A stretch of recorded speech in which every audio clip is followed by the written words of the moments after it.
Nawala si Peter dahil iniharang nito ang sarili ng patamain ng patalim ng isang lasing ang kaibigang si Adrian.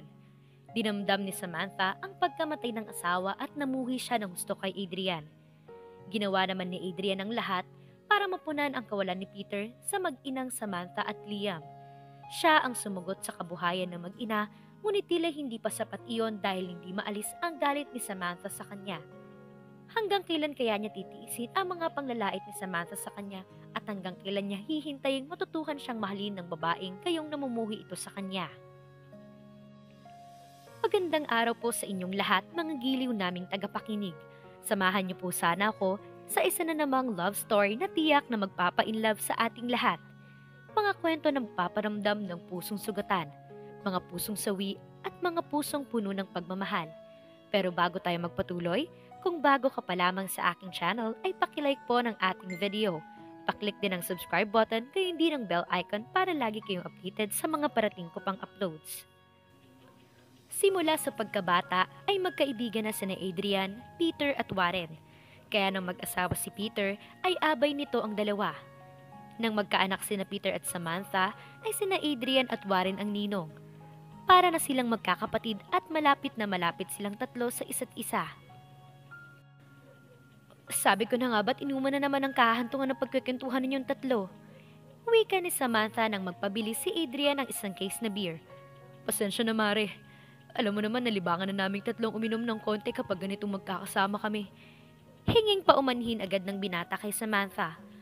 Wala yun, basta dito na lang kayo sa bahay at ayoko nang pupunta pa kayo sa ibang lugar. Sagot nito sa kanya. Oo naman, solve na kami sa isang case na beer. Wika niya. Ito kasing si Peter hindi mapakali hanggang hindi lasing na lasing.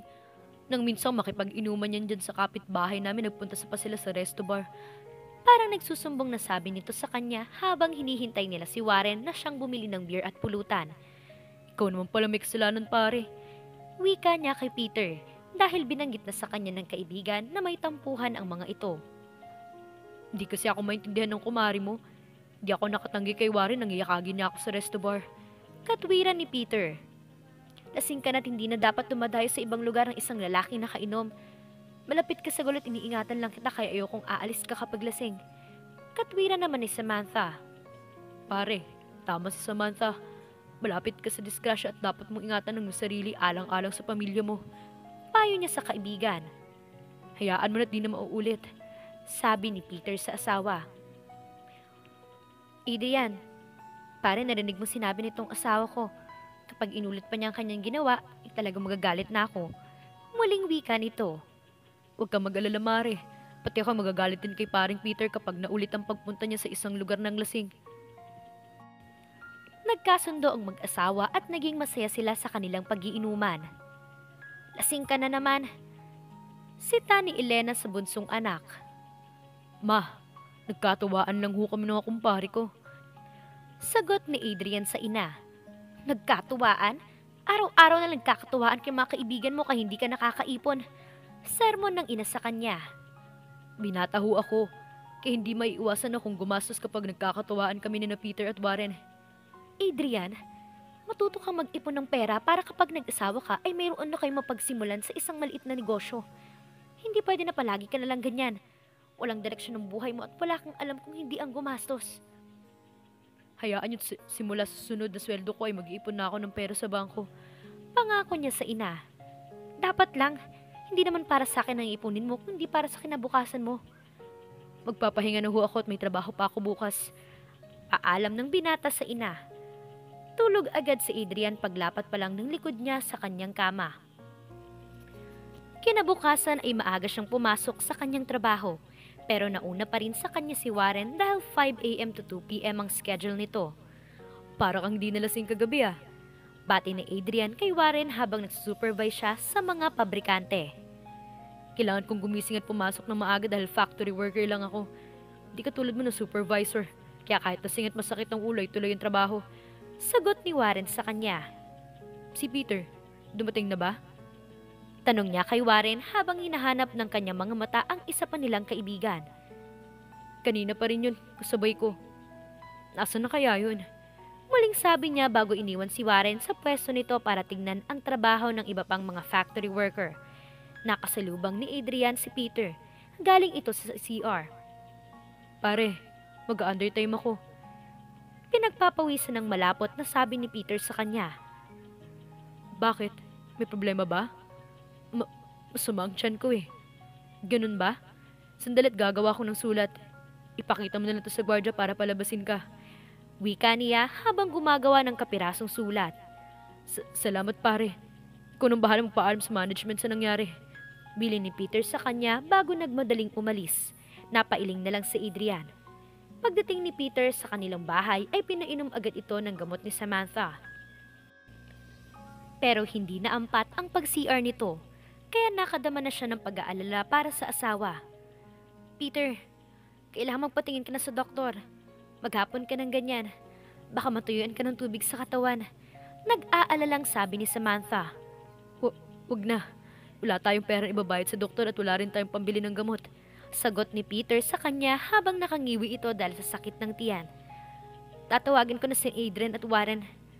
Manghihiram muna ako sa kanila para makapagpa-doktor ka. Huwag na Samantha, nakakahiya naman sa kanila. Di ko pa napabayaran ng 1,000 piso na hiniram ko kay Adrian nung nagkasakit si Liam. Wala naman tayong maaasahan kay Warren dahil kakarampot lang din ang kinikita nun. Siya pong bumabalikat ng lahat ng gustusin sa kanyang mga kapatid at ina. Pero hindi pwedeng titigan na lang kita habang patuloy yung pagsusuka at pagdudumi. Ligalig ang isipang sabi niya dito. Lilipas din to. Nakainom naman na ako ng nilagang dahon ng bayabas kaya pinanatag mo ng kayong kalooban. Sabi nito. Ngunit maya-maya lang ay muli na naman itong tumakbo papunta sa banyo. Hindi na nakatiis si Samantha sa nakikitang paghihirap ng asawa.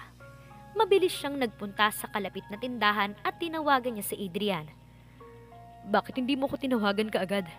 Tanong ni Adrian kay Samantha buhat sa kabilang linya. Nahihiya kami ni Peter sa'yo dahil hindi pa namin nababayaran yung inutang naming pampagamot ni Liam. Sagot niya sa kaibigan ng asawa. Para naman kayo ibang tao. Huwag na muna ninyong isipin yun. Pupunta na ako dyan at dadaanan ko pa si Warren para may makatulong ako sa pag-alalay kay Peter. Sabi ni Adrian sa kanya bago ibinaba ang telepono. Pagkatapos ng pakikipag-usap niya kay Adrian ay bumalik na agad siya sa kanilang bahay. Lambot na ako, Samantha. Wika ni Peter sa kanya nang makabalik siya sa kanilang bahay. Uminom ka ng tubig para mapalitan ng walang tubig sa iyong katawan. Tarantang sabi ni Samantha kay Peter bago siya nagmadaling kumuha ng inumin. Hindi nagtagal at dumating sina Adrian at Warren. Pare, dalhin ka na namin sa ospital. Sabi ni Adrian bago inilalayan si Peter. Mare, ako na muna magbabantay kay Liam. Sumama ka na kay Adrian sa pagdadala kay Peter sa ospital. Sabi naman ni Warren sa kanya. Maraming salamat, Warren. Sagot ni Samantha bago iniabot ang mahigit 1 taong gulang na anak kay Warren. Nakakahiya naman sa'yo, Adrian. Ikaw na naman ang takbuhan naming mag-asawa. Sabi ni Peter sa kaibigan habang sakay sila sa segunda manong kotse nito. Kalimutan mo ang mga salitang nakakahiya. Sino pa ba naman magtutulungan kung di tayo magkakaibigan? Tugon nito sa kaibigan. Kung maaari nga lang ay ayoko magpa-ospital. Kaya lang parang hindi ko na rin kayang katawan ko. Muling sabi dito ni Peter. Akong nakakaluwag kaya ako na munang bahala. Saka mo na lang ko bayaran kapag meron na. Maraming salamat ulit, Adrian.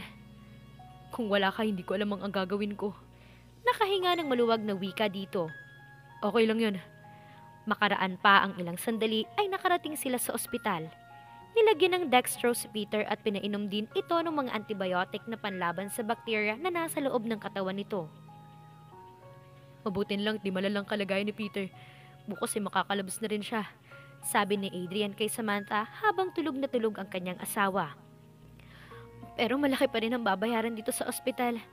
May halong pag-aalalang wika niya. Huwag ka mag-alala. Binayaran ko ng bill ninyo kaya wala ng problema. Salamat uli. Hayaan mo at sisikapan ko makaipon agad ng pera para mapalitan namin ang nagastos mo.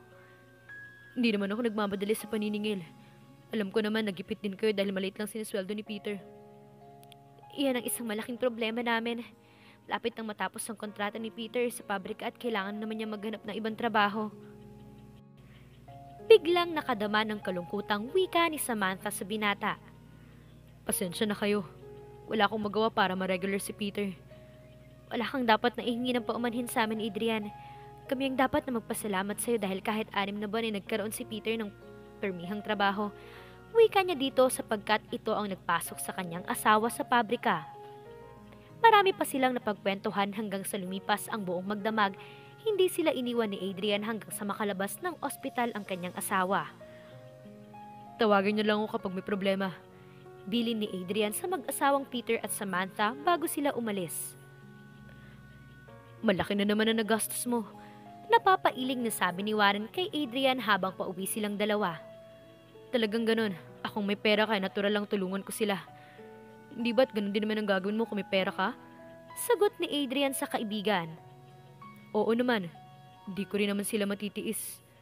Malalim ng pinagsamahan natin ni na Peter at parang kapatid ng turing ko sa inyong dalawa. Pera nga lang ang kulang sa akin dahil akong padre de pamilya sa bahay naming magbuhat nang nawala ang aking tatay. Isa na lang problema natin ngayon. Sabi niya rito. Ano? Puyat tayong dalawa at siguradong aantukin tayo sa trabaho. Mabait si Liam at hindi ako nahirapan sa pag-aalaga sa kanya. Kahit na papano'y nakatulog ako. Kaya ikaw lang siguradong aantukin sa trabaho. Nakangitang wika nito. Sermon pang aabutin ko kay mama dahil di ako nakauwi kagabi. Sana'y tumawag ko sa inyo para hindi nag-aalala ng mga magulang mo.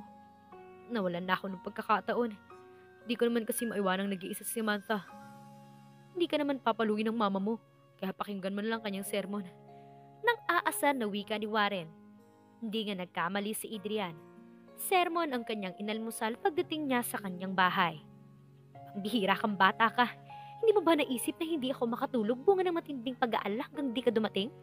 Galit na tanong ni Elena sa bunsong anak. Ma, pasensya na ho kayo. Emergency lang kaya hindi ako nakauwi kagabi. Nagpapaunawang sabi niya sa ina. Palagi ka na lang ganyan. Bakit ba hindi ka pa mag-asawa pero meron ko ng paglaanan ng panahon at atensyon mo? Hindi puro mga kaibigan mo lang yung pinagkakaabalahan. Muling sabi nito. Ano ang gagawin ko kung hindi ko pa nakikilalang babaeng aking pakakasalan? Saka, hindi na ibang taong turing ko kina Peter at Warren. Kaya hanggang may magagawa ko, tutulungan ko silang dalawa. Sinasabi ko na sa'yo, mag-ipon ka para sa kinabukasan mo. Hindi habang buhay kang malakas. Baka pag bigla kang nagkasakit at nangailangan ng pera, kailangan ko pang mangutang ng panggastos mo. May mga benefits naman ho ako makukuha sa aking trabaho kung sakaling dumating ang araw na kinatatakutan nyo. Adrian, alam ko na matagal mo ng kaibigan sina Peter at Warren. Pero hindi mo kailangan ibigay lahat ng tiwala at pagmamahal mo sa kanila. Dahil ibang tao pa rin naman ngayon. Masasaktan ka kapag minsan kang nakagawa ng pagkakamali sa kanila. At hindi ka nila magawang patawarin. Paalala pa nito sa kanya. Ma, hindi naman humakitid ang isip ng mga kaibigan ko. Pagtatanggol ni Adrian sa kanyang mga kaibigan. Oo sila. Ipanong kanilang mga asawa. Mabait din naman si Samantha. At alam ko na kahit paano ay marunong tumanaw ng utang na loob ang mga yon. Bahala ka. Pero huwag mo ako sisihin kapag nangyaring mga sinasabi ko sa'yo. Masama ang loob na sabi nito. Muling lumipas sa mga araw, patuloy ang magandang pagsasamahan ni na Adrian, Peter at Warren. Pero hanggang sa dumating ang ikalawang kaarawan ng kalang inaanak pa si Liam. Umaga pa lang ay nasa bahay na nina Peter at Samantha sina Adrian at Warren. Anong plano ninyo ngayon?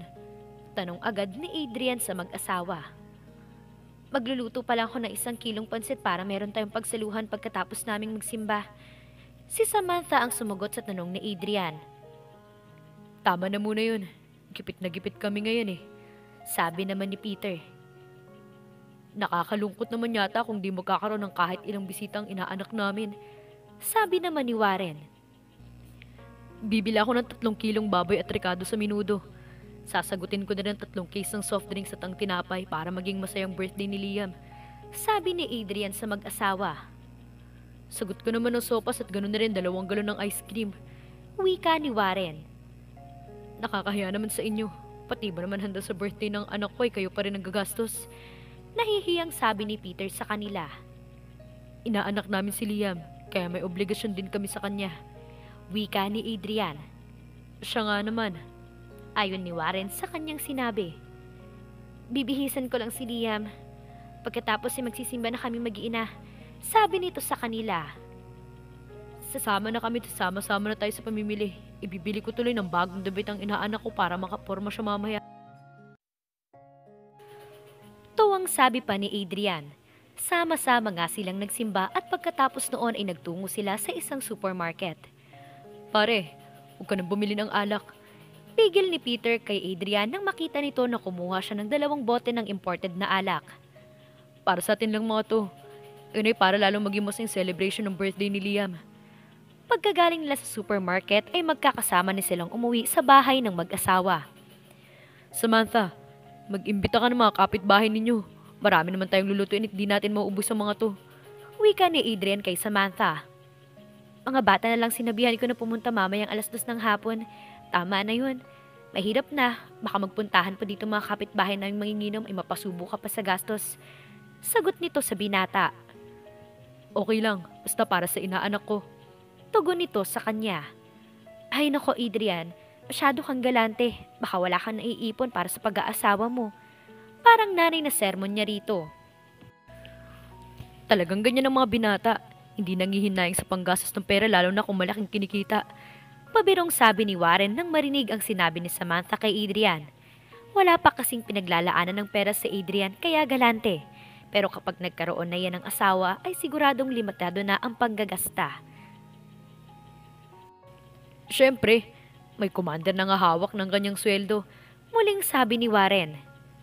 Tutulong na ako sa pagluluto para mapabilis. Nagugutom na ako. Wika nito na halatang umiiwas sa kantsaw ng mga kaibigan. Marunong ka bang magluto? Tanong ni Samantha dito. Oo naman.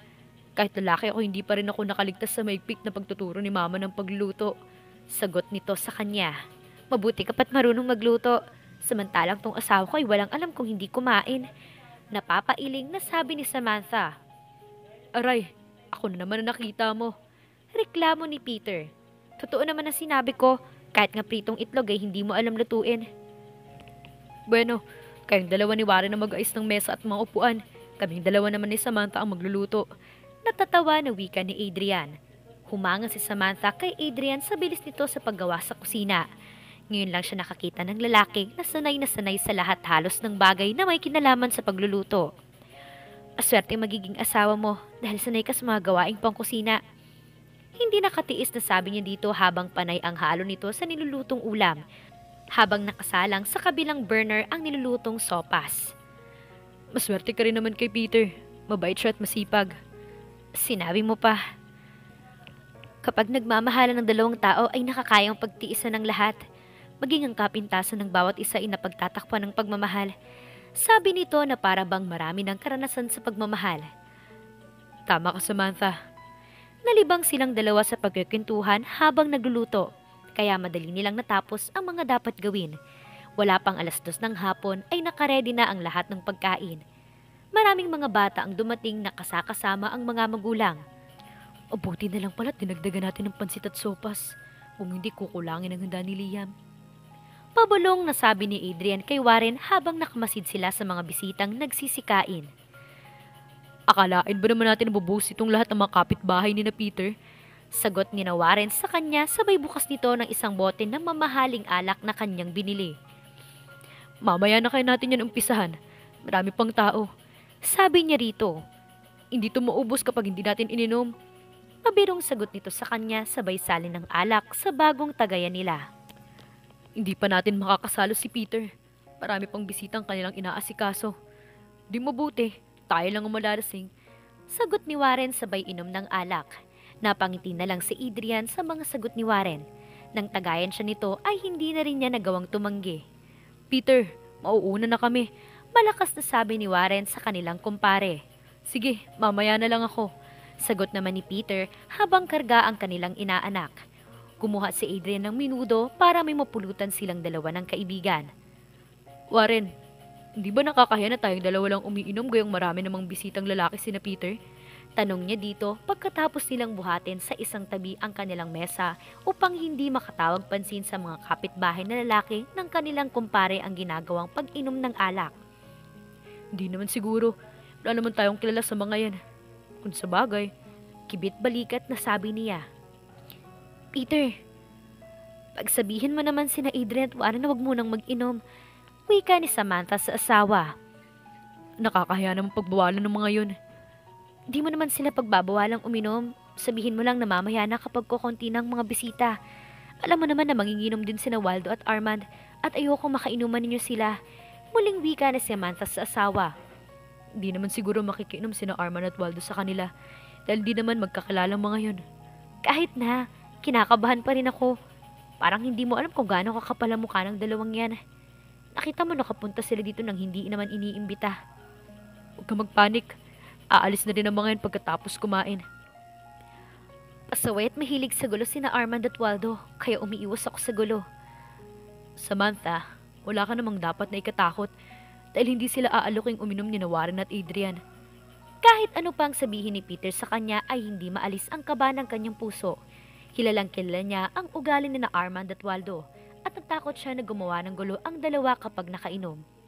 Gusto sana niyang lapitan sina Adrian at Warren para sabihin na mamaya na ituloy ang mga ito ang pag-inom. Subalit inabot na rin siya ng hiya. Ang mga ito ang gumastos sa party na iyon at karapatan din naman ng kanyang mga kumpare na magsaya. Lalong nadagdagan ang kaba ng kanyang puso nang makita niyang lumapit sa mga ito si Armand. Peter, lumapit si Waldo sa mga kaibigan mo. Kinakabahang sabi niya sa asawa. Hawakan mo sandali si Liam, kakausapin ko si Waldo. Wika nito sa kanya. Mabilis niyang kinarga ang anak at sinundan ng tingin si Peter na papunta sa mga kaibigang nag-iinuman. Waldo, makumpare ko sila, ninong ni Liam. Sabi agad ni Peter sa kapitbahay nang makalapit siya sa mga ito. Nagpakilala na nga ako sa kanila. Makikinom tuloy ako dahil imported masarap ang alak na to. Sagot ni Waldo kay Peter. Walang problema, basta wala sanang gulo. Sabi agad niya kay Waldo. Hindi na iwasan na ni Adrian at Warren na hindi mapatingin kay Peter nang marinig ang kanyang sinabi. Ngayon ko lang nakilala mga kumpare mo kaya umaasa ka na magiging matino ko. Nakakahiya naman sa kanila kung papakita ang ugaling squarte na kisanayan ko. Mayabang na sagot ni Waldo sa kanya. Pare, bakit di mo pa kami saluhan? Tanong ni Warren sa kanya. Maya-maya na ako, hintayin ko muna makalis ng ibang bisita para hindi mahirapan si Mrs. Sagot ni Peter sa kaibigan. Waldo, ikaw na munang bahala sa mga kaibigan ko. Pili naman niya dito. Huwag kang mag-alala, akong bahala sa kanila. Nang iwan niya ang mga ito ay hindi niya alam na sumunod sa kanya si Adrian. Magulo bang kainuman si Waldo pare? Pasawayin at palaging nanggugulo. Ayoko sana makainuman ninyo siya. Kaya lang lumapit, alam ko hindi naman kayo makakatanggi sa kanya. Nakakahiya naman kasing tanggihan. Baka sabihin ay mayabang kami ni Warren. Ingat na lang sa pagsasalita pare. Pikon yan. Saka pagkaubos ng isang bote tama na. Mamaya lang natin tuloy yung inuman para hindi kayo masyadong malasing. Bilin niya kay Adrian. Sabi ko na kay Warren, mamaya na lang kami uminom eh. May halong pagsisising sabi nito. Nandiyan na yan. Kaya wala na kayong magagawa. Kung hindi, pakibagayan na lang si Waldo para walang gulo. Okay, ako nang bahala. Sige pare, balikan ko munang mag-ina. Sa simula ay parang walang problema. Masayang nag-inuman sina Adrian, Warren at Waldo at si Armand. Ngunit nang maubos ang isang bote ng imported na alak ay naging madaldal na sina Waldo at Armand. Naging makulit din ang dalawa na pilit pinagpapasensyahan ni na Adrian at Warren. Ngunit nang duraan ni Armand sa Adrian ay hindi na to nakaya pang pigilan ng galit na nag-uumapaw sa puso nito. Parang nakakalalaki ka na. Galit na malakas ang boses na sabi ni Adrian kay Armand at kinwelyuhan ang lalaki. Ang yabang mo kasi. Akala mo kung sino ka. Galit ding sabi ni Armand sa kanya bago nito tinabig ang kanyang kamay. Hindi ako nagyayabang sa'yo at hindi ko naging ugaling magyabang ng mga taong kaharap ko sa inuman. Pinag-aralan ako kaya hindi ako makakapayag na bastusin ng isang katulad mo. Sigaw niya dito sabay suntok sa panga ni Armand. Palaban si Armand at kaya ito nainis kay Adrian ay dahil ayaw niyang ibigay dito ang kanyang Rolex na pilit nitong inaarbor sa kanya. Matapang ka, pero hindi obra sa akin ang tapang mo. Ang lahat ng gustusin ko hindi maaring hindi ko makuha. At ipapakilala ko sa iyo kung sino ako sa lugar nito. Mayabang na sabi ni Armand sa kanya bago nito pinunasan ng kamao ang sugat buhat sa pumutok nitong mga labi. Inahanda ni Adrian ang kanyang sarili sa anumang maaaring gawin nito laban sa kanya. Bigla siyang inundayan ng sunod-sunod na suntok ni Armand, pero ang lahat ng mga yon ay kanyang nailagan. Hindi siya mahilig makipag-away, ngunit alam niya kung paano ipagtanggol ang sarili. Nang makita ni Waldo na dihado ang kaibigang si Armand, ay nakailam na rin ito sa laban nilang dalawa. Tahimik akong tao. Pero kung gulong gusto niyo ninyong dalawa, ipagbibigyan ko. Lalaki rin ako kaya kung ipagtanggol ang sarili ko. Lalo pa at wala naman akong kasalanan ginagawa sa inyo. Maikting ang boses na sabi ni Adrian sa dalawang bago niyang binigyan ng suntok na ikinagulat ng mga ito. Bagsak ang dalawa. Ngunit agad ding nakabangon ng mga ito pagkatapos ay muli siyang sinugod.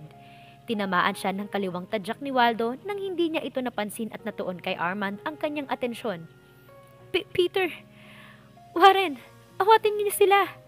Sigaw ni Samantha nang makitang sugatan na ang kanilang labi at kilay. Armand! Waldo, ako na nakikiusap sa inyo. Tama na yan. Pag-usapan na lang natin ng maayos ng problema. Lakas loob na sabi ni Peter sa dalawang kapitbahay. Hindi. Gusto kong bigyan ng leksyon ng kumpare mo para matuto siyang maglagay sa amin ni Waldo kapag pupunta siya dito. Mariing tanggi ni Armand sa pakiusap ni Peter. Para namang wala akong pinakisama sa inyo. Pati mga kumpare ko gusto niyo nung kataluhin. Inis na sabi ni Peter sa mga ito. Kung hindi kayo mapakiusapan, magsilayas kayo sa bakuran namin. Hindi namin kayo inimbita. Kusa kayo nagpunta dito para lang makikain at makiinom. Pagkatapos pati mga bisita naming mag-asawa gusto pa ninyong kursunadahin. Anong klaseng pagkatao kayo mayroon? Umalis kayo bago ko tumawag ng pulis. Galit na pagtataboy ni Peter kina Waldo at Armand. Pansamantalang natigil ang pag-aaway dahil sa mga sinabi niya. Aalis kami. Ngunit bago niya gusto kong matikman ang matapang na tong galit ko. Sigaw ni Armand sabay unday nito ng gamit na matalim na bagay sa kay Adrian. Huwag! Sigaw ni Peter bago iniharang ang katawan sa kaibigan. Sapol si Peter sa dibdib at hindi nagawa pang magsalita ng kanyang kaibigan. Patay agad si Peter, kaya mabilis na tumakbong palayo sina Waldo at Armand. Peter! Sigaw ni Samantha sabay yakap sa katawan ng asawa. Peter, magsalita ka. Pakiusap ni Adrian sa kaibigan. Wala na si Peter. Malungkot naman na wika ni Warren pagkatapos na pulsuhan ang kanyang asawa. Hindi. Sigaw ni Samantha sapagkat hindi niya kayang tanggapin ang maagang pagkawala ng mag-asawa. Mare, tama na. Wala na tayong magagawa.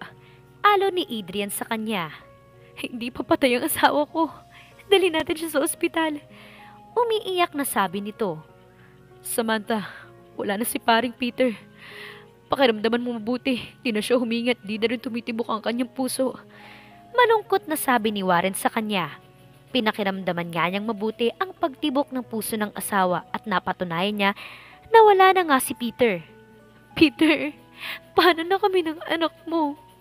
Umiiyak na saad ni Samantha matapos matanggap na patay na ang asawa.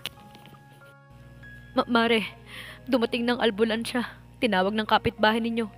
Kailangang madala sa puneraryang katawan ni Peter para mayos ng kanyang bangkay. Malungkot na sabi ni Adrian sa kanya. Nakadama naman ng galit sa Samantha para kay Adrian dahil kung hindi ito pinagtanggol ni Peter ay hindi pa sana mawawala ang kanyang asawa. Ikaw may kasalanan kung bakit namatay asawa ko. Paasik na sabi niya rito. Mare, walang kasalanan si Adrian. Hindi niya ginustong mapatay si paring Peter ng Armand na yun. Pagtatanggol dito ni Warren. Kung di dahil sa kanya hindi na mawawala ang asawa ko. Galit pa rin sabi niya kay Warren. Samantha, alam mo parang kapatid na turing ko kay Peter at kahit sa panaginip ay hindi ko gugustong mapahamak ang asawa mo. Pilit na pagpapaunawang bika nito. Kahit ano pang sabihin mo, hindi ko matatanggi na ikaw ang dahilan ko bakit nawala si Peter. Utang mo sa aming mag-inang buhay ng aking asawa. Masama pa rin ang loob na sabi niya. Nagsawalang kibo na lang si Adrian. Inakala nito na nabigla lamang si Samantha sa mga nangyari. Kaya siya nakapagsalita ng ganon. Paano haharapin ni Samantha ang bagong buhay gayong wala na si Peter? At ano ang kahihinatnan ng mga sinabi niya kay Adrian? Inasikaso pa rin ni Adrian ang bangkay ni Peter kahit alam niya na galit sa kanya si Samantha. Maging ang mga pangangailangan sa burol ay siya na rin ang nag-intindi. Hindi naman siya iniwan ng kaibigang si Warren dahil alam nito na hanggang sa mga oras na iyon ay masama pa rin ang loob ng babae sa kanya. Napakahirap ng aking kalagayan at kahit minsan hindi sumagi sa aking isipan na mangyayari ang ganito. Hirap ang kaloobang sabi ni Adrian kay Warren. Unawain mo na lang muna si Samantha. Namatayan siya ng asawa at hindi niya matanggap ang katotohanan yun. Wika ni Warren sa kanya habang nagpapahinga sila at nakatanaw sa nagdadalamhating asawa ni Peter. Hindi ko ginustong mamatay si paring Peter. At hindi ko rin ginusto na ako ang maging dahilan ng kanya pagkawala. Talaga sigurong hanggang doon na lang ang buhay ng ating kaibigan. Nagkataon lang na ang pagtatanggol niya sa iyo ang naging dahilan ng kanyang kamatayan. Pero bakit hindi maintindihan ni Samantha ang nangyari? Nasaktan siya at hindi niya kayang tanggapin na wala na ang kanyang asawa. Konting tiis lang. Masasaan ba at maintindihan ka rin niya? Nanatiling malamig ang pakikitungo sa kanya ni Samantha hanggang sa mailibing si Peter. Pero kahit na ganoon ay sinikap pa rin niya na mabigyan ng katarungan ng pagkawala ng kaibigan. Nagtiyaga si Adrian sa pag-follow up ng kasong isinampa nila laban kina Armando at Waldo. Kaya makaraan lang ang isang buwan ay nahuli si Waldo. Ibinalita agad ni Adrian kay Samantha ang pagkakahuli kay Waldo sa pag-aakalang matutuwa ito. Mabulok man sa bilangguan si Waldo ay hindi na maibabalik ang buhay ng aking asawa.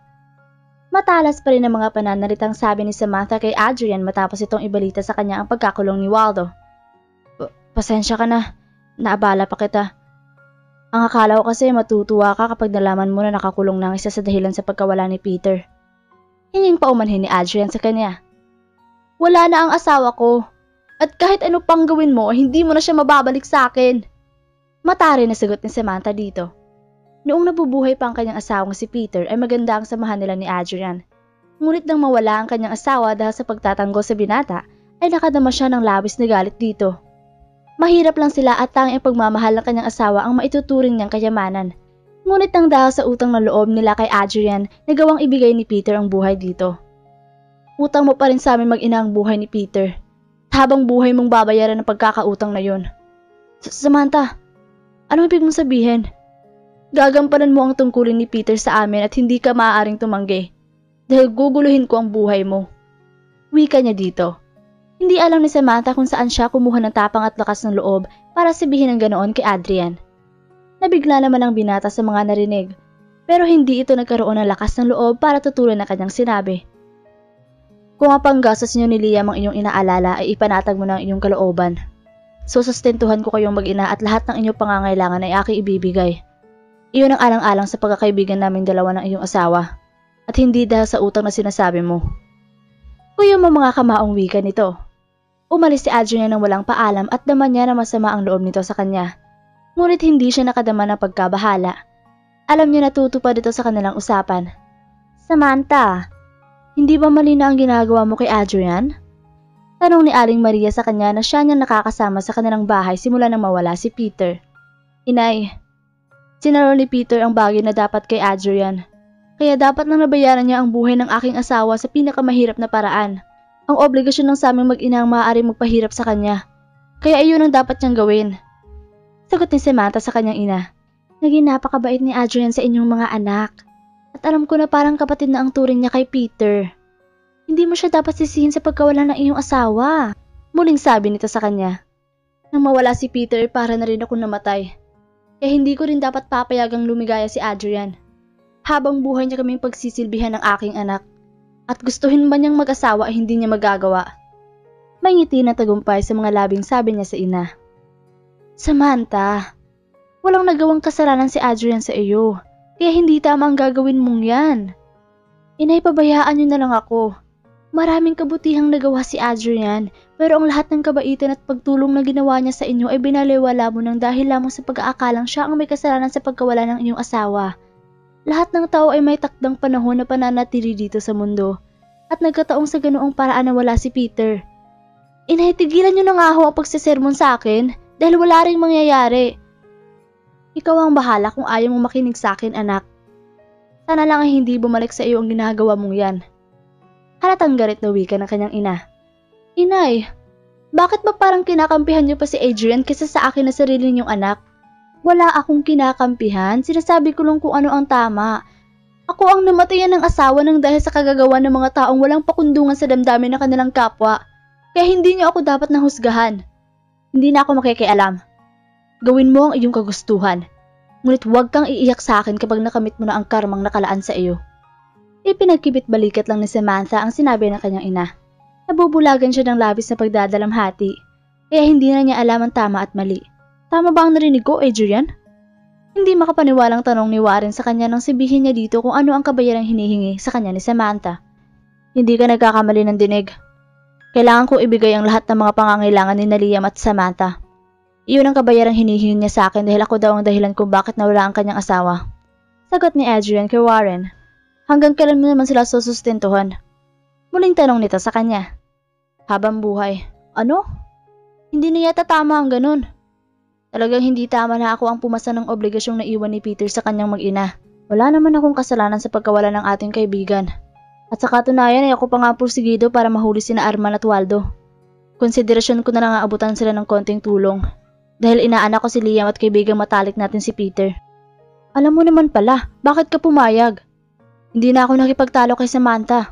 Dahil alam ko na masakit sa kanya ang nangyari sa kanyang asawa. Isa pa, kaya ko namang ibigay ang kanyang hinihingi. Paano kung matagpuan mo na ang babae magpapatibok ng iyong puso? At paano kung magkakaroon ka na ng sarili mong pamilya? Makakaya mo pa bang ibigay ang lahat ng mga pangangailangan ng mag-ina? Hindi ko alam. Siguradong hindi papayag ang iyong mga magulang kapag nalaman nila ang tungkol dyan. Pwede ko namang itago sa kanila ang tungkol kina Samantha at Liam. Dahil hindi naman ako obligadong magbigay ng panggastos sa bahay. Adrian, hindi mo pwede ilihim sa pamilya mo ng mahabang panahon ang tungkol sa problemang yan. Ano kaya ang mabuti kong gawin? Magpalipas muna tayo ng ilang buwan. Pagkatapos ay saka uli natin kausapin si Samantha. Hindi mo obligasyon ng buhayin silang mag-ina sa habang panahon. Sapagkat may sarili kang buhay na dapat asikasuhin. Hindi ko sila pagdadamutan at handa naman akong tumulong. Pero kahit anong isip ang gawin ko ay mali ang gustong mangyari ng asawa ni Peter. Talagang mali. Marami ka nang naibigay sa kanila. At pananamantala na sa iyong kabaitan kung sa iyo pa iasa ni Samantha ang lahat ng kanilang pangangailangan. Dapat siyang matutong magbanat ng buto, ngayon wala nang haligi ng kanilang tahanan. Uuwi na muna ako. Saka na lang uli natin pag-usapan ng tungkol dito. Baka galit na sa akin ng mama dahil simula nang mawala si Peter hindi na ako muuwi sa bahay namin. Sige, at huwag kang mag-alala. Tutulungan kita magpaliwanag kay Samantha. Pangako nito sa kanya. Mabuti naman at naisipan mo pa umuwi. Ang galit na boses ng ina ni Adrian ang sumalubong sa kanya. Maalam niyo naman na naging abala ako nang mawala si Peter. Sagot ni Adrian sa kanyang mama. Anak, sobra-sobra na ang pagtulong na ginawa mo sa pamilya ng iyong kaibigan. Magpahinga ka naman at baka magkasakit ka sa ginagawa mong yan. Muling sabi ni Elena. Kaya nga ho ako umuwi ng maaga para makapagpahinga. Pagkatapos ay sermon na naman ang isasalubong niyo sa akin. Muling sabi niya dito. Anak, nakakapagsalita lang ako sa iyo dahil inaalala kita. Itong gabi na halos wala kang tulog. Pagkatapos ng libing inaisikaso mo naman ang kaso ng pagkawala ni Peter, mahigit 1 buwan ka nang walang pahinga. Trabaho, presento at bahay ni na Peter ang pinag-uubusan mo ng 24 oras. Baka kung hindi sa ospital ay sa sementeryo ka na rin pulutin ang lagay na yan. Huwag kayong mag-alala. Simula ngayon ibibigyan ko ng oras sa sarili ko para makapagpahinga ng maayos, ma. Mabuti naman na nagkakaintindihan tayo. Magbihis ka na at paghain kita. Paborito mo ang niluto kong ulam. Malumanay na ang boses ng wika ng ina. Sige ho, kanina pa nga ako nagugutom. Kumain ka ng marami at pagkatapos ay matulog ka ng maaga. Parang baby ang sinabihan nito. Bunso si Adrian sa kanilang 4 na magkakapatid, kaya naiintindihan niya ang kanyang mama. Natutuwa siya sapagkat nadarama niya ang pagmamahal at pagmamalasakit ng kanyang ina kahit nasa hustong gulang na siya. Ilang araw na bahay, opisina lang ang iniikutan ng buong maghapon ni Adrian, kaya pansamantalang napanatag ang kalooban ng kanyang ina. Pero pagkalipas ng 10 araw ay nakatanggap siya ng tawag buhat kay Samantha at galit na galit ang byuda ni Peter sa kanya. 10 araw ka na hindi nagpapakita sa akin. Baka nakakalimutan mo na may obligasyon ka sa aming dalawa ni Liam. Hindi ko naman nakakalimutan ang pangako ko sa'yo. Mahinahong sagot ng binata kay Samantha. Kung ganon, bakit hindi ka na nagpapakita sa akin magbuhat ng muli tayong magkausap? Tanong nito sa kanya sa tonong galit pa rin. Nagpahinga muna ako ng ilang araw. Nakalimutan mo na bang simula nung mawala ang asawa mo ay wala na akong kumpletong tulog sa gabi? 7 gabi yun. At pagkatapos naman ng libing inisikaso ko pagsasamparang demanda laban kina Armand at Waldo. Mahigit 1 buwan wala akong ginawa kung hindi ang pumasok sa opisina, pumunta sa presindo at bisitahan kayo mag-ina. Tao rin ako, Samantha. Marunong mapagot na nangangailangan ng pahinga. Mahabang sabi niya dito para ipamukha na hindi ito dapat magalit sa kanya. Sige, hindi na ako magagalit. Pero kailangan mong pumunta dito sa bahay mamaya. Biglang naging mahinahon ang boses ng sagot ng dalaga. Talagang dadaan ako sa inyo mamaya. Naunahan mo lang ako. Sige, bye. Paalam nito sa kanya. Napabuntong hininga na lang si Adrian pagkatapos ng pag-uusap na ng dalawa ni Samantha. Sino ba ang kausap mo sa telepono at parang pasan mo na naman ang buong mundo? Tanong ni Warren sa kanya. Sino pa? E di ang magaling mong kumare. Halatang inis sa sagot niya kay Warren. Kaya palang mariin ang mga pananalita mo kanina. Akalain mo ba naman na awayin ako sa telepono dahil 10 araw daw ako hindi nagpapakita sa kanya? Napapailing na sabi niya. Baka wala ng panggastos kaya nagagalit. Siguro nga. Dahil mo pa ngayon ng may tunay na asawa. Mayroong naghihintay sa pag-uwi mo at mayroon kang dapat bigyan ng panggastos sa bahay. Nagsisimula na ang kalbaryo ko pare. Konting tiis lang. Masasaan ba't maliliwanagan din ang isipan ni Samantha? Samahan mo ko pare. Baka awayin pa ko nun pagdating sa kanila. Hindi mo naman siya asawa. Kaya wala siyang karapatan na awayin ka. Nanghihingi lang siya ng tulong kaya dapat ay siya ang manuhi sa'yo. Kaso nga baligtad ang mga pangyayari. Ako ang lumalabas na may utang sa kanya. Kaya hindi ako makapalag kapag oras na ng paniningil. Sa punong ulong sabi niya dito. Huwag mo na nang pansinin. Sasakit ang ulo mo. Basta samahan mo ako mamaya. Ipinagpatuloy ni Adrian ang kanyang trabaho. Pero hindi niya maiwasan ang hindi matigilan paminsan-minsan. Masakit pa rin kay Samantha ang kamatayan ni Peter. At hindi niya maiwasan ang hindi malungkot kapag naalala niya ang asawa. Kaya naman hindi maalis ang galit niya kay Adrian. Noong nabubuhay si Peter ay palagi siyang masaya at dumating man ang bill nila ng tubig at ilaw ay hindi siya namomroblema. Pero ngayong wala na si Peter ay hindi niya alam ang kanyang gagawin. Dahil nasanay siya na ang asawa ang nag-iintindi ng lahat ng kanilang mga bayarin. Mabuti naman at dumating ka. Nakasimangot na bungad ni Samantha kay Adrian kahit kasama nito si Warren. Ano bang problema at bakit ang init ang ulo mo? Tanong ni Adrian sa kanya. Pagkatapos ay iniibot niya ang mga iyon dito na hindi nakadarama ng hiya kay Warren at sa kanyang ina na siyang may karga kay Liam. 500 pesos sa ilaw at 300 sa tubig. Ito nung ba ang dahilan kung bakit mo ko tinawagan? Tanong nito habang nakikinig lang ang kanyang ina at si Warren. Ano pa nga ba? Nakahalokip-kip na sagot niya na hindi tumitingin sa mga mata nito. Kumuha si Adrian ng pera sa wallet nito. 1,500 yan. Panggastos niyo na ang sukli. May dala nga pala akong grocery. Kumpleto na ang mga yan kaya wala ka nang bibilhin kung hindi ulam. Kinuha naman ni Samantha ang perang binigay ni Adrian. Pagkatapos ay binisita niya ang laman ng 2 plastic bag na dala nito. Kumpleto nga ang mga iyon sa mga pangangailangan nila sa bahay pati kailangan ng kanyang anak. Salamat. Walang anuman. Malamig na tugon ng binata sa kanyang pasasalamat. Dati-rati ay pinagtitimpla pa niya ng kape ang mga ito kapag dumarating sa kanilang bahay. Pero ngayon ay hindi man lang niya inalok kahit na malamig na tubig ang dalawa. Gusto niya ipakita na hanggang sa mga oras na iyon ay masakit pa rin sa kanya ang nangyari. Samantha, pakitingnan-tingnan mo nga si Liam. Magtitimpla lang ako ng kape. Wika ni Aling Maria nang umiril ang katahimikan sa pagitan nilang dalawa ni Adrian. Wag na ho, Aling Maria. Busog kami ni Warren. Maagap na sabi nito sa kanyang inay. Siya nga ho, Aling Maria. Busog kami dalawa ni Adrian. Sigunda ni Warren sa sinabi nito. O siya, kayo na nga ang bahala. Wika uli ng kanyang ina bago muling kinarga ang kanyang anak. Hindi na kami magtatagal. Kailangan ko makauwi ng maaga para hindi mag-alala ang mama. Pagkuha na paalam ni Adrian sa kanya. Mare, aalis na kami. Paalam din ni Warren. Sige, kung buhay si Peter hindi sana kayo nagmamadali sa pag-alis. Sabi niya dahil parang nakadama siya ng kalungkutan sa pagpapaalam ng mga ito. Ang kaso wala na siya at sinama niya sa kanyang libingan na magandang samahan ng binuo namin magkakaibigan. Makahulugang sagot nito sa kanya bago lumabas ng kanilang bahay. Alam ni Samantha kung ano ang ibig sabihin ni Adrian, pero nagbibingi-bingihan na lang siya. Galit pa rin ang nananaig sa kanyang puso, kaya para sa kanya ay tama ang kanyang ginagawa. Napabuntong hininga naman si Aling Maria dahil walang magawa ang kanyang ina para pigilan siya sa paghihiganti kay Adrian. Simula noon ay kinasanayan na ni Adrian na pagbibigay ng halagang 2,500 pesos kay Samantha kada 15 at katapusan ng bawat buwan.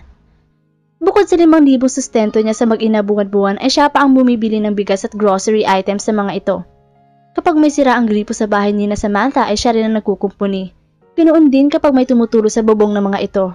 Lahat ng bagay na dating si Peter ang gumagawa ay ginagampanan ni Adrian. Maliban na lang sa pagtabi kay Samantha sa pagtulog. 6 na buwan ang matuling lumipas. Pero walang pagbabago sa paraan ng pakikitungo sa kanya ng dalaga. Hanggang sa hindi sinasadyang malaman ng kanyang mama ang tungkol sa sekretong iyon. Adrian, magsabi ka nga sa akin na totoo. At huwag kang magtangkang magsinungaling. Co-teacher ko ang nagsabi sa akin na madalas ka pa rin daw magpunta sa bahay ni na Samantha. Palagi ka rumidan ng kung ano-ano sa asawa ng kaibigan mo at sinusustentuhan mo pa ang mag-ina. Pigil ang galit na sabi ni Elena sa bunsong anak. Totoo ho yun, mama. Sagot na Adrian sa ina. May relasyon ba kayo ni Samantha kaya mo ginagawa ang ganon? Tanong nito sa kanya. Wala ho. Kung wala kayong relasyon ng babaeng iyon, bakit kailangan mo siyang sustentuhan? Galit na tanong ng kanyang ina. Ma, ako ang dahilan kung bakit nawala si Peter. Kaya inako ko ang obligasyon ng aking kaibigan sa kanyang mag-ina. Paliwanag niya dito. Adrian, hindi mo ginustong mawala si Peter at talagang hanggang doon lang ang buhay ng kaibigan mo kaya wala kang kasalanan. Hindi mo obligasyong buhayin ng kanyang mag-ina kahit sabihin pa na ninong ka ng kanilang anak. Ma, pabayaan niyo na lang ako. Kaya ko naman ang obligasyong yun. Pakiusap niya sa ina. Adrian, hindi pwedeng habang panahon nakadepende sa iyo ang mag-ina ni Peter. Paano kung magkakaroon ka na ng asawa? Sa palagay mo ba ipapayag ang babaeng pakakasalan mo na may sinusustentuhan kang ibang babae bukod sa kanya? Saka ko na lang iisipin at tungkol dyan. Pagod na ang aking katawan at isipan sa dami ng problema ko sa opisina. Ganoon na rin sa pag-iintindi ko sa mag-ina. Pwede ho ba na hayaan niyo muna ako makapagpahinga kahit na sandali? Ikaw ang gumagawa ng iyong problema at ikaw din ang magpapahirap sa iyong sarili. Ma, please. Okay. Hindi na kita pakikialaman mo lang ngayon. Bahala ka kung anong gusto mong gawin sa buhay mo. Pero isa lang ang masasabi ko. Huwag kang magpapakahibang. Masama pa rin ang loob na sabi nito bago siya tinalikuran. Alam ni Adrian na may katwiran ng kanyang ina na sabihing nagpapahibang siya. Ngunit hindi naman niya matitiis ang pabayaan sina Samantha at Liam. Lumipas pa uli ang mga araw, linggo at buwan. Patuloy si Adrian sa pagbibigay ng tulong kina Samantha hanggang sa dumating ang babang luksa ng byuda ni Peter. Siya pa rin ang punong abala sa pagpapadasal at paghahanda sa okasyong iyon. Maraming dumalo sa pagdasal at nalaman ni Adrian na sila na pala ni Samantha ang paksa ng chismis sa lugar ng mga ito. Totoo nga sigurong may relasyon si Samantha at ang ninong ni Liam. Mahinang sabi ng isang babae na kasalukuyang kumakain ng palitaw at ginataang bilo-bilo na malapit sa kinauupuan ni na Adrian at Warren.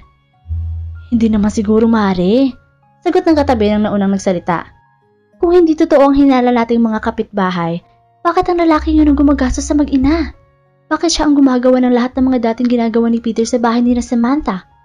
Hindi ba't malapit na talaga sila sa isa't isa kahit nung nabubuhay pa si Peter? Iba ang sitwasyon nung buhay pa si Peter at iba rin ngayong wala na ang asawa ni Samantha. Alam mo naman ang babaeng byuda, napiti ng tukso lalo na kung kasing bata at kasing ganda ni Samantha ang babae. Muling sabi ng babaeng chismosa sabay sulyap sa kanya. Inis na inis si Adrian sa kanyang mga narinig. Tingnan mo nga naman ang mga tao. Pinakakain mo na ng libre, gagantihan ka pa ng patalikod. Malakas na sabi ni Adrian kay Warren. Pare, pabayaan mo na lang. Talagang ganyan ang mga taong walang magawa sa buhay. Libangan na nila ang pag-usapan ng buhay ng kanilang mga kapitbahay. Napapailing na sagot ni Warren sa kanya. Narinig ng dalawang babae ang kanilang mga sinabi. At alam ng mga ito na narinig nilang dalawa ang pinag-usapan ng magkumari kaya nagmamadaling umalis ang dalawa. Ang hindi niya alam ay narinig din ni Samantha ang usapang yon. Kahit papano ay nakadama ng hiya si Samantha.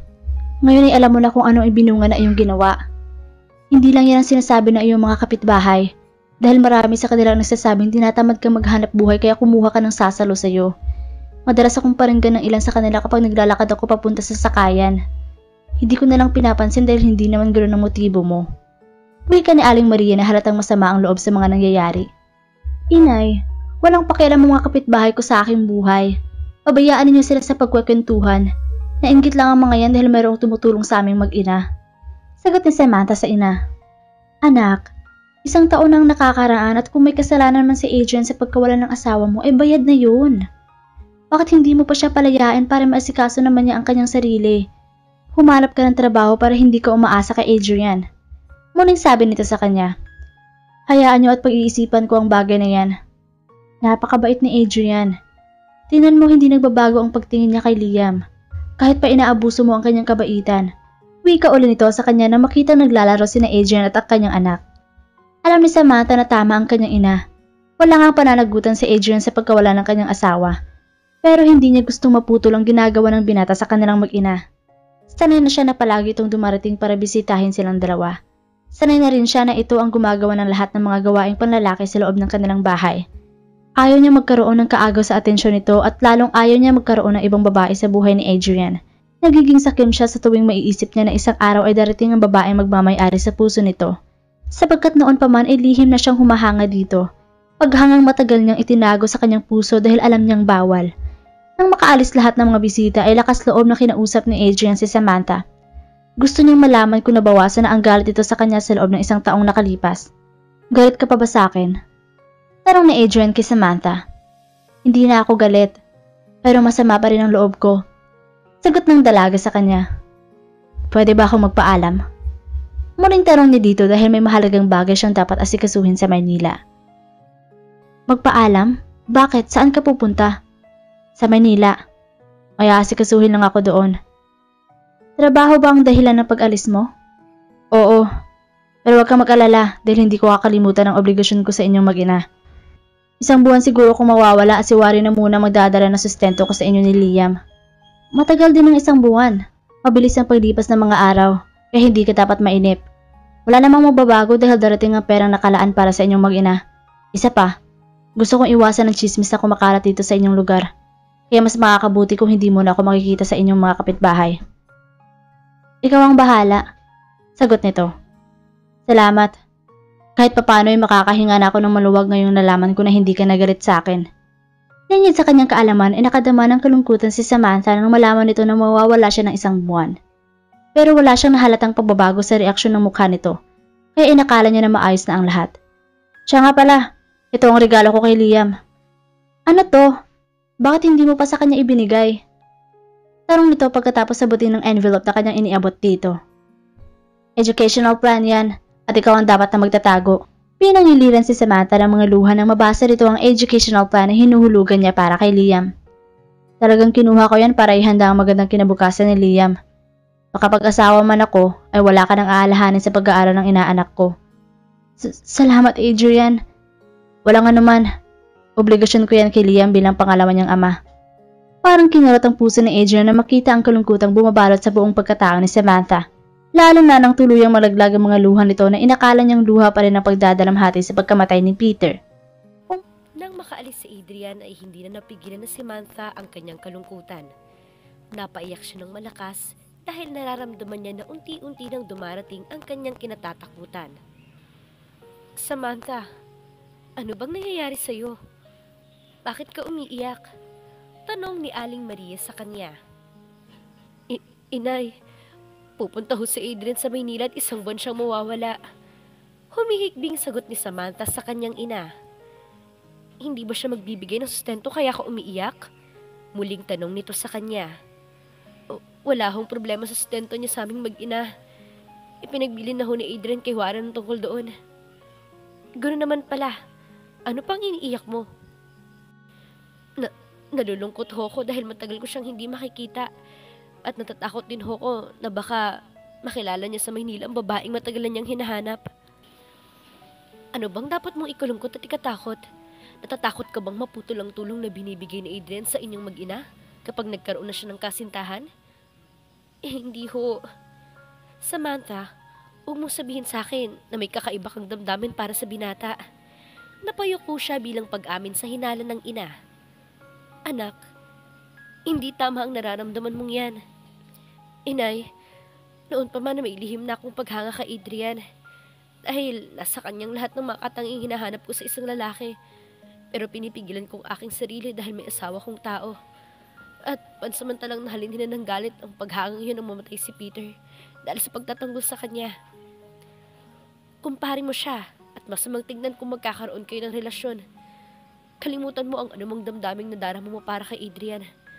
At pabayaan mo siyang humanap ng babaeng karapat-dapat sa kanya. Alam ko ho yun.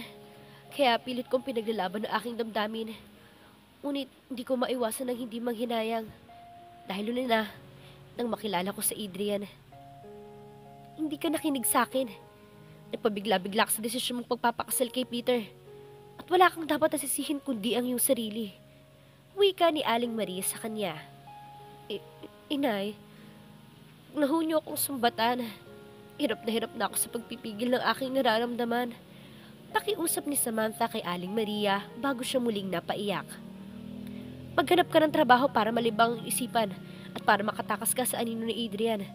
Pabayaan mo siyang lumaya para makalaya ka rin sa pagmamahal na nararamdaman mo para sa kanya. May katwiran ang kanyang inay. Kung magkakaroon siya ng trabaho, ay hindi na niya kailangang obligahin si Adrian na buhayin silang mag-ina. Dadalang na rin ang pagpunta ng binata sa kanilang bahay at maaaring sa ganung paraan ay makalimot siya. Huwag ka na magdalawang isip. Gawin mo sinasabi ko para matapos na ang iyong paghihirap. Binata si Adrian at hindi siya papatol sa isang byuda na may isang anak. Naisip niya na tama ang kanyang ina, sapagkat kung may pag-asa na matutuhan siyang mahalin ni Adrian ay matagal na sanang nangyari iyon. Bukas din ay maghanap ako ng trabaho. Aasahan ko sinabi mong yan, anak. Oo, inay. Basta ba, huwag niyo kaming iiwan ng anak ko. Nanay mo ko, at kahit na kailan ay hindi kita maaaring pabayaan. Salamat ho. Wala kang dapat ay pagpasalamat. Natural lang nagabayan kita sa oras na nagkakamali ka sa daang iyong tinatahak. Buo na ang pasya ni Samantha. Maghahanap siya ng trabaho para hindi na sila umasang mag-ina sa tulong ni Adrian. Ano bang plano mo at bakit kailangan mo pang umalis? Tanong ni Warren kay Adrian habang naglalakbay sila patungong Maynila. Gusto ko makapag-isip ng maayos at gusto kong hanapin ang aking sarili. Sagot ng binata. Mag-isip at hanapin ang sarili? Bakit? Muling tanong nito sa kanya. Di ko rin alam kung bakit para kong lobo na walang laman kung di hangin. Adrian, kilala kita at alam ko na may bigat kang problema. Isa pa, nagtataka ako sa iyo kung bakit kailangan mo pang iwan sa akin ng kotse mo. Samantalang kailangan mo ng sakyan habang nasa ibang lugar ka. Warren, baka kailanganin na Samantha at Liam ang sasakyan kaya ako ito iiwan sa iyo. Palagi na lang sila mag-inang iniisip mo. Kinalimutan mo na ang iyong sarili. Mahal ko sila, kaya baliwala na sa akin ang sarili kong kapakanan. Adrian, huwag mo sabihin sa akin na may kakaiba kang damdamin para kay Samantha. Di ko sigurado kung ano nararamdaman ko para sa kanya, kaya kailangan ko munang lumayo. Naiintindihan ko na. May nanunuksong ngiti sa mga labi nito. Warren, di tamang nararamdaman kong to. Dahil kumare ko sa Samantha at asawa siya ng matalik nating kaibigan. Hirap na hirap ang kaloobang sabi ni Adrian. Wala na si Peter at wala namang batas na nagbabawal mahalin at ibigin ang ina ng iyong inaanak. Hindi pa rin magandang tingnan. Kaya kailangan kong ibaling sa ibang babaeng damdaming ito. Papahirapan mo lang sarili mo dahil hindi pwedeng basta na lang ibaling sa ibang nararamdaman ng puso. Anong gusto mong gawin ko? Magtapat kay Samantha para lalo siyang magalit sa akin at isipin na ikinutuwa kong pagkawala ng kanyang asawa? Basta habang wala ko ay alagaan mong mag-ina. Bilin niya rito. Okay, naiintindihan kita pare. Sa mga unang araw ni Adrian sa Maynila ay hirap na hirap siya. Palagi niyang naaalala sa Samantha at ang inaanak na si Liam. Ngunit kailangan niyang pigilan ang kanyang sarili para hindi siya makagawa ng isang bagay na kahiyahiya sa mga mata ng ibang tao. Nilibang ni Adrian ang kanyang sarili. Pinasyalan niya ang magagandang lugar sa lungsod na iyon hanggang sa makilala niya si Helen. Si Helen ay vocalist ng isang banda. Masayahin ang dalaga kaya madali niya itong nakagaanan ng loob at naging magkaibigan sila sa loob lamang ng maikling panahon. Adrian, bakit hanggang ngayon wala ka pang girlfriend? Tanong ni Helen sa kanya habang nasa Rizal Park silang dalawa. Noong nasa college ako ay nagkaroon ako ng girlfriend. Pero nag-break kaming dalawa, inatagalan bago ko muling natutong magmahal. Nagkataon pa, ang babaeng yun ay hindi ko dapat mahalin. Malungkot na sagot niya kay Helen. Mukhang interesting ang tungkol sa bago mong minamahal ah. Sa nakikiting sabi nito. Masyadong magulong buhay ko. Di ko nga alam kung bakit nagkaganon. Wika niya at bununtong hininga. May kinalaman bang babaeng minamahal mo kung bakit nagulo ang buhay mo? Malaki. Siya rin ang dahilan kung bakit kinailangan kong lumayo at magbakasyon na matagal dito sa Maynila. Pwede ko bang malaman ang tungkol sa kanya? Ikinuwento ni Adrian kay Helen ang tungkol kay Samantha at ang problema niya rito. Byuda palang matalik mong kaibigan ang bago mong minamahal. Mahirap ng sitwasyon mo. Ngunit, bakit hindi mo subukang magtapat sa kanya ng pag-ibig? Galit sa akin si Samantha at ayokong dagdagan ng sama niya ng loob. Hindi niya ako magugustuhan sapagkat naniniwala siya na ako may kasalanan kung bakit nawala ang asawa niya. Akala ko ba'y napatawad ka na niya? Oo. Ngunit hindi sapat ang pagpapatawad ni Samantha para ipaalam ko sa kanya ang aking nararamdaman. Kalilimutan mo na lang ba siya nang hindi niya nalalaman kung anong tunay mong nararamdaman? Mas mabuti ng ganun, kesa masaktan ng puso ko kung sa kanya manggagaling ang aking kabiguan. Samantala, hindi matatawarang pangungulila ang nararamdaman ni Samantha habang lumilipas ang mga araw na hindi niya nakikita si Adrian. Nawalan siya ng ganang kumain at malaki ang kanya ipinayat na hindi lingid kina Warren at Aling Maria. Samantha, may problema ka ba? Bakit parang napakalaki ng inuhulog ng katawan mo? May halong pag-aalalang tanong ni Warren sa kanya nang dalawin siya nito ng araw na iyon para ibigay ang allowance nilang mag-ina. Wala naman. Malungkot na sagot ni Samantha. Kung wala akong problema, bakit namayat ka? Muling tanong nito sa kanya. Pagod lang ako palagi dahil sa hirap maghanap ng trabaho. Sagot niya rito. Naghahanap ka ng trabaho? Ulit nito sa kanyang sinabi. Alam ko na hindi ka naniniwala, pero kailangan ko na magkaroon ng trabaho para hindi na ako umasa kay Adrian. Nakakahiya na sa kanya. Mahigit 1 taon na niya kaming pasanin ng aking anak. Hindi naman nagrereklamo si Adrian. Bakit kailangan mo pang magpakahirap? Dahil hindi sa lahat ng oras ay malaya si Adrian. Darating din ang panahon na magkakaroon siya ng pananagutan sa buhay. At ayoko maging hadlang kapag dumating ng pagkakataong yun. Nagtaka si Warren dahil sa biglang pagbabago ng kanyang isipan. Dati-rati ay wala siyang pakialam kay Adrian. Mahirapan man ito ay baliwala sa kanya. Baka magalit sa akin sa Adrian kapag nakita niya na malaking pinayat mo. Ipinagbilin pa naman niya sa akin, alagaan ko kayong mag-ina habang wala siya. Nakadama siya ng kasiyahan nang malaman ay pinagbilin silang mag-ina ni Adrian kay Warren. Pare, hindi mo nagtanim ng galit sa akin si Adrian? Hindi nakaramdam ng galit si Adrian para sa'yo. Nauunawaan ka niya at palagi siyang handang tumulong sa inyong mag-ina. Wala pa bang balita kung kailan siya uuwi? Hindi nakatiis na tanong niya rito.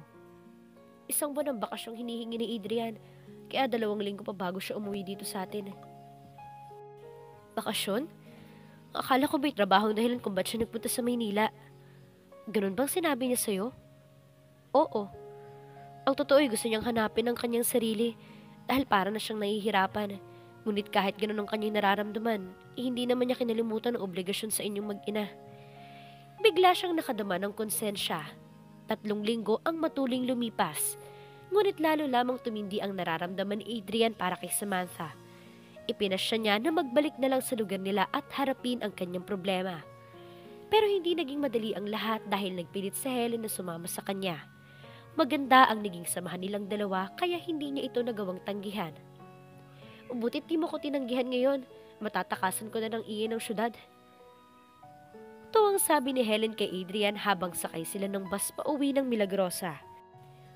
Magtatakang mga magulang ko at baka isipin nila na girlfriend kita. Wika ni Adrian dito pero ang totoo ay ang iisipin ni Samantha ang kanyang inaalala. Pasensya ka na, damay ka tuloy sa kakulitan ko. Pero huwag ka mag-alala, sasabihin ko agad sa parents mo na magkaibigan lang tayo.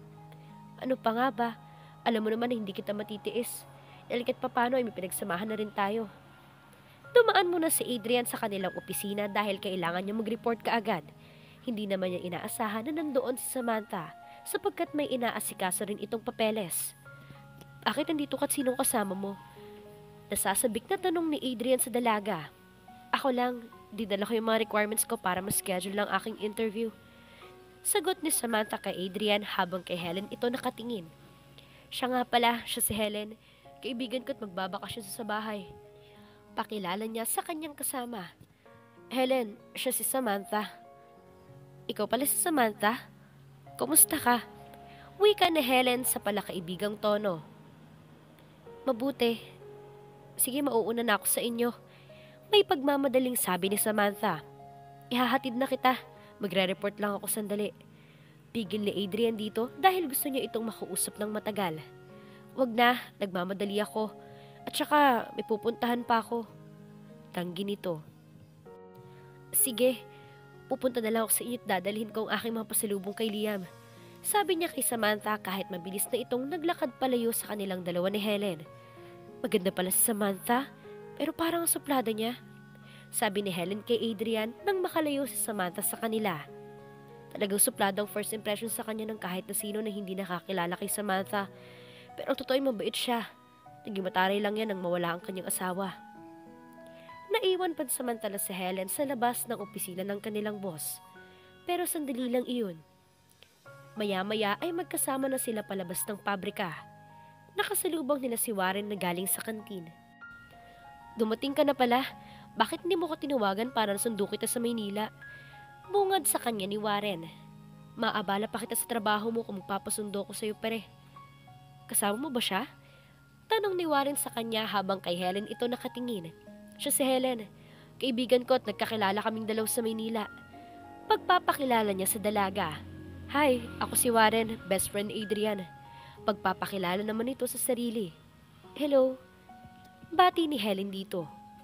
Magbabakasyon siya sa bahay. Girlfriend mo na ba si Helen? Prangkang tanong ni Warren na halatang interesado sa kanyang kaibigan. Kaibigan ko lang si Helen, Warren. Kung ganun, wala palang problema. Manawang pagkakangiting sabi nito. Bakit? Diligawan mo si Helen, ganun ba? Binata naman ako, talaga siya. Katwiran agad ni Warren sa kanya. Hindi ba pinagbilin ko sa'yo sina Samantha at Liam? Bakit parang malaking hinihulog ng katawan ng kumari mo? Nahirapan daw siya sa paghahanap ng trabaho at ilang araw na raw siyang walang ganang kumain. Bakit kailangan niya maghanap ng trabaho? Kulang ba sustento binibigay ko sa kanilang mag-ina? Sabi ni Samantha, ayaw niyang umasa sa'yo sa habang panahon. Kaya kailangan niya magkaroon ng trabaho. Kung hindi kulang sustento nila, bakit pa siya magtatrabaho kung kalusugan naman niyang malalagay sa alanganin? Nagising na si Samantha sa katotohanan na hindi habang buhay mo silang bibigyan ng suporta. Nahihiya na raw siya sa'yo. At ayaw niyang maging pabigat lalo na kapag nagkaroon ka ng sarili mong pamilya. Palaisipan sa kanya ang mga sinabi ni Warren. Inaakala ni Samantha na girlfriend na ni Adrian si Helen kaya nakadama siya ng sobrang sakit. Alam niya na walang patutunguhan ng kanyang nararamdaman para sa binata. Pero hindi niya alam na ganun kasakit ang kanyang nararamdaman sa sandaling malaman niya na may ibang babae na sa buhay nito. Tuloy-tuloy siya sa kanyang kwarto nang makauwi siya sa kanilang bahay. Samantha, bakit ba umiiyak ka na naman? Tanong ni Aling Maria sa kanya dahil hindi lingid sa kanyang ina na umiiyak siya nung dumating. Dumating na ho si Adrian at may kasama siyang babae. Masama ang loob na sagot ni Samantha sa kanyang ina. Saan kayo nakita at paano mo nalaman na may kasama siyang babae? Sa opisina ho. Nag-report siya at pinakilala pa niya sa akin si Helen. Ano naman ang iniiyak mo dyan? Hindi ba dapat kapag matuwa dahil may nagmamahal na kay Adrian? Inay, alam naman niyo na mahal ko si Adrian. Paano kung matutuwa sa kaalaman na may minamahal na siya? Kung talagang mahal mo si Adrian, magiging maligaya ka rin para sa kanya. Sapagkat natagpuan na niya ang babaeng makapagbibigay sa kanya ng kasiyahan. Sakit pa rin ho sa akin ibang babae na tutuhan niyang mahalin. Hindi ka dalaga para umasa lang ganyan. At wala kang karapatan para pagbawalan sa Adrian na magmahal ng iba. Alam ko ho yun. Kaya pababayaan na lang muna niyo ako. Sige, magpahinga ka. Pero tigil mo ng pag-iyak. Maririnig ka pa ni Liam at magtatanong anak mo kung bakit ka umiiyak. Oho. Sagot niya sa ina ngunit patuloy pa rin siya na tahimik na pag-iyak. Maghapon na namang nagkulong si Samantha sa kanyang kwarto. Hindi na siya pinansin ni Aling Maria. Alam nito kung ano ang kanyang nararamdaman kaya binigyan siya ng pagkakataon ng kanyang inay na makapag-isip ng mabuti. Saan ka pupunta? Tanong ni Elena sa bunsong anak nang makita ng kanyang mama na nakabihis siya.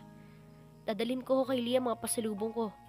Sagot ni Adrian sa ina habang tinitig ng mabuti kung bagay sa kanya ang suot na damit. Kina Liam lang pupunta bihis na bihis ka pa? Para kang aakit ng ligaw sa ayos mong yan ah. Puna nito sa kanya. Ma, binata ang anak nyo, kaya kailangan magbihis ng maayos. Isasama mo ba si Helen? Muling tanong nito sa kanya. Hindi ho, may lakad silang dalawa ni Warren. Akala ko pa naman girlfriend mo na si Helen. Nakahinga na sana ako ng maluwag kung totoong kasintahan mo siya. Alam ko na gusto ninyo ako mag-asawa, pero hindi pa ngayon dahil hindi ko pa alam kung mahal din ako ng babaeng gusto kong pakasalan. Kung gano'n namin nililigawan ka na. Secret. Nangaasar na sagot niya sa ina. Pati ba naman ako paglilihiman mo pa? Ma, saka na lang ho niyo malalaman ng tungkol sa love life ko. Nanunuksong sabi niya dito bago siya nagmadaling umalis. Excited na si Adrian na makausap si Samantha. 3 linggo rin silang hindi nakita at ngayon ay alam na niya kung ano ang tunay niyang nadarama para rito. Ngunit magkaganon man ay wala pa rin siyang lakas ng loob na sabihin sa dalaga kung ano ang kanyang saloobin para rito. Sapat na sa kanya ang mapaglingkuran ang mag-ina sa abot ng kanyang makakaya. Si Aling Maria ang nagbukas kay Adrian ng pinto nang makarating siya sa bahay. Si Liam po, Nay. Tutulog. Maikling sagot ni Aling Maria sa kanya. Sayang, may mga pasalubong pa naman ako sa kanya. Si Samantha ho ba ay nandyan? Muling sabi niya sa matanda. Nasa kwarto niya. May kailangan ka ba kay Samantha? Gusto ko ho sana siya makausap kung maaari. Sandali lang sasabihin ko sa kanya na nandito ka. Inay, para po pala sa inyong mga to. Wika niya bago ito nakatalikod papunta sa kwarto ng anak. Maraming salamat sa mga to, Adrian. Wala hong anuman. Iniwan na siya ni Aling Maria at pinuntahan nito ang anak. Kinakabahan sa Adrian habang hinihintay niya ang paglabas ng dalaga. Ngayon lang siya nakaranas ng ganoon. Pakiramdam niya ay nagbalik ang kanyang kabataan at para siyang teenager na naghihintay sa kanyang crush. Maya-maya pa ay lumabas na si Samantha. Namumugto ang mga mata nito at hindi may pagkakaila na galing ito sa pag-iyak. Bakit ka nandito? Anong kailangan mo? Halatang walang ganang tanong ni Samantha sa kanya. Ilang linggo tayong hindi nakita pero hanggang ngayon ay malamig pa rin ang pakikitungo mo sa akin. Biglang nakadama ng kalungkutang sabi niya dito. Pero ang hindi niya alam ay excited sa Samantha na makita siya at makausap. Nagkukunwari lang ito na tinatamad pero hindi niya mahalata na ang dahilan ng pag-iyak nito.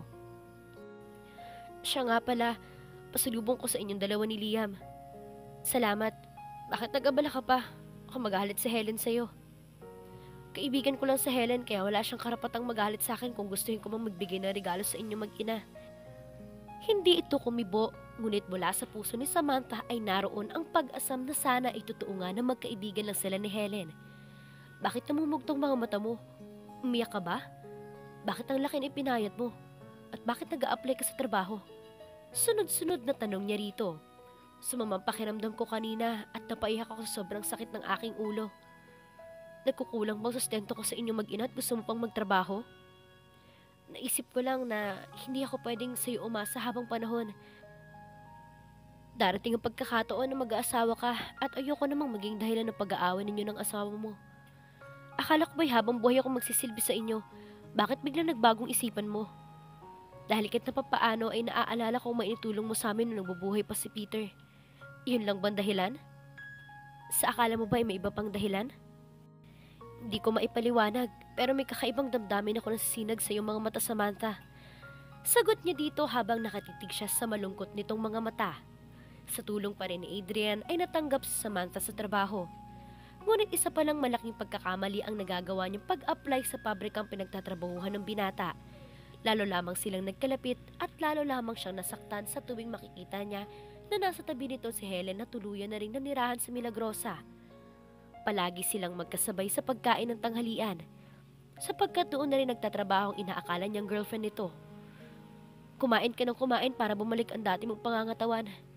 Puno ng pag-aalalang sabi ni Adrian kay Samantha, bago nito nilagyan ng maraming ulam ang kanyang pinggan. Ano ka ba? Baka magselos sa Helen sa ginagawa mong yan.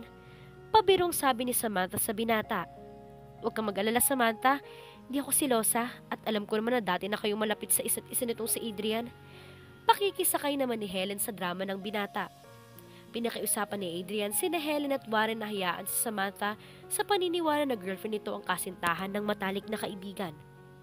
Gusto nitong alamin kung maitinatago siyang damdamin para rito. Ngunit sinikap naman niya na maikubli sa mga ito ang tunay na nararamdaman. Wala ka namang dapat ipag-alala dahil hanggang magkaibigan lang kami ni Adrian. Saka ngayon lang uli bumabalik ang dati naming pagtitinginan dahil alam mo na. Pabiting sabi niya. Natutuwa nga ako at hindi nagalit sa akin si Samantha. Nakita ko na lang natatamis niyang ngiti at nagagawa na niya makipagbiruan sa akin. Matagal kong namiss sa mga ganitong pagkakataon. At sana ay hindi na maulit ang pagkakaroon niya ng hinanakit sa akin. Uwi ka naman ito. Hindi na mauulit yun dahil wala na akong asawa. Biglang napalitan ng lungkot ang kasiyahang kanina lang ay nasa kanyang muka. Oops, tama ng drama. Kumain na tayo at mamaya lang kailangan na nating bumalik sa trabaho. Sabat ni Warren nang mapansin ang pangingilid ng kanyang mga luha. May pinungkurot sa puso ni Adrian ang kalungkutang ipinakita niya nang maalala niya si Peter. Palatandaan lang na hanggang sa mga oras na yon ay mahal na mahal pa rin ni Samantha ang asawa. Mabilis na lumipas ang isang buwan. Natanggap na ni Samantha ang una niyang sweldo. Kaya nang abutan siya ni Adrian ng allowance ay tinanggihan na niya ang perang iyon. Sweldo na ako kaya hindi ko na kailangan allowance na binibigay mo. Itabi mo na yan para makaipon ka at makapagpakasal agad kayo ni Helen. Malumanay ang boses na sabi ng dalaga sa binata. Ikaw na magtabi nito. Dahil kapag nasa akin yan hindi ko rin maiipon. Alam mo naman na mahilig akong uminom at alam mo rin na galante ako kapag kasama ng mga kaibigan. May lungkot sa boses na sabi ni Adrian sa kanya. Bakit hindi kay Helen mo to patabi? Magastos din ng babaeng yun. Kaya ikaw na lang mag-ipon para sa akin. Gagawin kong 3,000 isang kinsenas para mapadali ang aking pagpapakasal. Ikaw ang bahala. Hindi nakatangging sagot niya rito kahit masakit na siya pa ang maghahawak ng perang inilalaan nito sa pagpapakasal sa ibang babae. Samantha, 2 taon na nakakaraan magbuhat nang mawala si Peter. Wala ka bang balak na mag-asawa uli? Wala na. Bata ka pa naman. Bakit hindi mo bigyan ng pangalawang pagkakataon ng sarili mo para sumaya? Sa palagay mo ba'y magkakamali pang magmahal sa akin? Maganda ka. Mabait. Masipag at higit sa lahat para ka ring dalaga. Marami pang lalaki maghahangad na maging asawa ka. Kung hindi mo ba naging girlfriend sa Helen ay matututo ka rin kaya magmahal sa isang biyudang katulad ko? Kung maaari nga lang sana ikaw nang mamahalin ko. Nabiglang sagot nito sa kanya. Anong ibig mong sabihin? Wala, kalimutan mo na yun. Nabigla lang ako kaya kung ano nung aking nasasabi. Marami pa sana silang gustong sabihin sa isa't isa, ngunit naputol ang kanilang pag-uusap nang marinig nila ang malakas na pagtawag sa kanyang pangalan ni Aling Maria. Samantha, ang anak mo! Sigaw ni Aling Maria. Mabilis silang tumakbo ni Adrian papasok sa loob ng kanilang bahay at diretso agad silang dalawa sa kwarto ng kanyang ina at ni Liam. Bakit hunay? Tanong ng dalaga sa ina nang makita niyang kalong si Liam na umiiyak. Tinuklaw ng ahas si Liam. Katal sa takot ang boses na sagot ni Aling Maria sa kanya. Paano matutuklaw ng ahas ang anak ko? Tarantang tanong niya sa ina. Hindi pa nakakasagot si Aling Maria ay mabilis sa tiningnan ni Adrian ang binti ni Liam. Dito ho ba tinuklaw ng ahas ang bata? Tanong ni Adrian sa kanyang ina. Oo. Kinuha nito ang panyo sa bulsa at mabilis sa tinilian ang gawing itaas ng bahaging natuklaw ng ahas. Nagwala si Liam nang masaktan sa ginawa nito. Samantha, hawakan mo na higpit si Liam. Kukuha lang ang matulis na bagay. Utos nito. Anong gagawin mo? Bakit hindi pa natin dalhin sa ospital ang anak ko? Patiling tanong niya rito. Kailangan mabigyan mo na ng first aid ang bata. Lalo na siyang papahamak kung wala tayong gagawin. Malayong ospital at baka wala na siya bago pa tayo makarating doon. Sagot nito bago nagmamadaling nagtungo sa kusina. Pagbalik ni Samantha ay dala nito ang matulis na bagay nilang stainless. Itinapat nito iyon sa apoy na nagbubuhat sa kandila. Pagkatapos ay pinisam muna nito ang bahaging natuklaw ng ahas. Sumigaw si Liam at nawala ng malay ang kanyang anak dahil sa matinding sakit na gawin ni Adrian ang paunang lunas. Adrian, ano bang ginagawa mo? Baka kung mapano ang anak ko. Nakikita mo bang maitim na likidong yan? Iyan ang kamandag ng ahas na kailangan maalis ka agad para hindi mawala si Liam. Sagot nito sa kanya. Nang masaid ang itim na likido ay binuhat nito ang bata. Dali na natin siya sa ospital. May pagmamadali sa boses at mga kilos na sabi nito sa kanilang mag-ina. Diyos ko po, iligtas niyo po ang aking anak. Malakas na dasal ni Samantha habang putungo sila sa ospital sakay ng kanyang kotse. Samantha, huminahon ka. Tatagan mo ang iyong kalooban dahil kailangan ka ni Liam. Alon ni Adrian dito kahit naabala siya sa kanyang pagmamaneho. Adrian, bilisan mo pa. Bumabagal ang tibok ng puso ng aking apo. Utos ni Aling Maria sa kanya. Binilisan nga niya ang pagpapatakbo ng kanyang sasakyan para makarating agad sila sa ospital. Nang makarating ay dumiretso agad sila sa emergency room. Mabilis ang kanyang mga kilos. Binuhat niya uli si Liam at patakbo siyang pumasok sa loob ng ER. Inasikaso naman agad ng bata nang malaman ng mga doktor ang nangyari rito. Isang bantay lang po ang pwede. Sabi ng nurse sa kanila habang tinitingnan ng mga doktor ang kalagayan ng anak nito. Inay Maria, kayo na sumama kay Liam sa loob. Dito lang kami sa labas si Samantha. Hinila na ni Adrian si Samantha palabas ng emergency room. Bakit pa pinipigilan mo ako na samahan ng aking anak? Galit na sabi nito sa kanya nang makalabas sila ng ER. Hindi kita pinipigilan na samahan si Liam sa loob. Kaya lang, nakikita mo na masyado kang tense at baka himatayin ka pa kung makikita mong gagawin sa sugat ng iyong anak. Paliwanag niya rito. Mananagot ka sa akin kapag may nangyaring di maganda kay Liam. Talaga bang napakasamang tao na tingin mo sa akin at palagi mo akong sinisisi kapag may naaksidente sa pamilya mo? Hindi nakatiis na tanong niya rito dahil nasaktan ang kanyang damdamin sa mga sinabi nito. Dapat wala ka sa buhay ko dahil palagi namin nangyayaring hindi maganda sa mga mahal ko sa buhay. Asik nito sa kanya. Napikon na ang binata, kaya mabilis niyang hinila ang bewang ng dalaga at pagkatapos ay mari niyang hinalikan ang labi nito. Nabigla si Samantha sa kanyang ginawa, ngunit saglit lang iyon. Buong init itong itinugon iyon at yumakap ng mahigpit ang mga kamay nito sa kanyang batok. Matagal ang halik na kanilang pinagsaluhan at isa man sa kanila ay wala nang gustong bumitiw. Napatid lang ang kaiga-igayang sandaling iyon nang lumabas si Aling Maria buhat sa emergency room. Ano ang ipapaliwanag ng dalaga sa naabutang tagpo ni Aling Maria? Inay, kumusta na ho si Liam? Tanong agad ni Samantha sa ina kahit makahulugan ng tingin ni Maria sa kanilang dalawa ni Adrian. Ligtas na ang anak mo at nakabuti raw ang ginawa ni Adrian, sabi ng mga doktor. Sagot ni Aling Maria sa kanya. Salamat sa Diyos. Nakahinga ng maluwag na sabi ng dalaga nang malaman na ligtas na ang kanyang anak. Ikukuha ko na ng kwarto si Liam. May lungkot sa tinig na sabi ni Adrian bago sila iniwang mag-ina. Nakalingat lang ako ay nagpahalik ka na agad sa lalaking yun.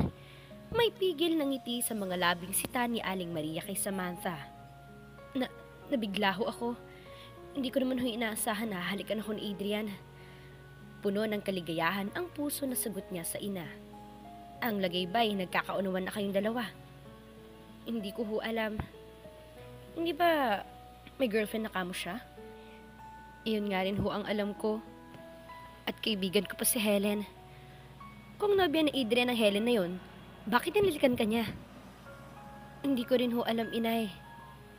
Hindi nagtagal at inilabas na ng ER si Liam. Nawala na sila ng pagkakataong mag-ina na mag-usap dahil nabaling ang kanilang atensyon sa kanyang anak. Nasa kwarto na si Adrian nang ipasok si Liam sa silid na kinuha ng binata para sa kanyang anak. Wala silang kibuan at hindi siya makatingin ng tuwid sa mga mata nito dahil naaalala niya ang mainit na halik na iginawad nito sa kanyang mga labi. Kung maayos na hong kalagayan ni Liam ay uuwi na muna ako. Paalam nito sa kanila na matamlay ang boses. Ikaw ang bahala. Maikling tugon niya rito. Bagsak ang mga balikat ni Adrian nang lumabas ng kwartong iyon. Si Warren ang pinuntahan ni Adrian at alam agad ng kaibigan na may malaki siyang problema. Anong problema at may dala kang alak?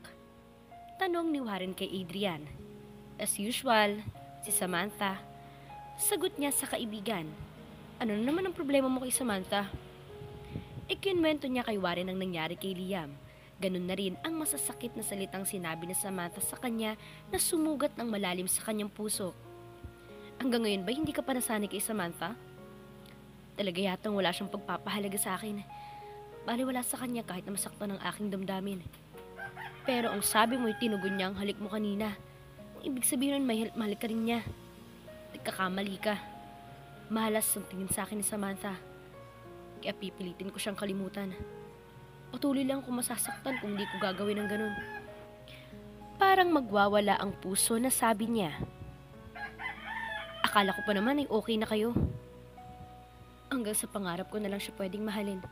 At hindi yun magkakaroon ng katuparan kahit na kailan. Bakit kasi di mo siya kausapin ng maayos? Para malaman niya nararamdaman mo. Kulang pa bang pagpapakita at pagpapadama ko sa kanya ng aking pagmamahal? Hindi naman siguro siya manhid para hindi niya madama na mahal ko siya. Ang hirap sa inyong dalawa ni Samantha ay puro kayo pakiramdaman. Ayaw ninyo magsalita. Paano kayo magkakaintindihan? Wika ni Helen na nasa bahay na ni Warren nakatira. Tama si Helen.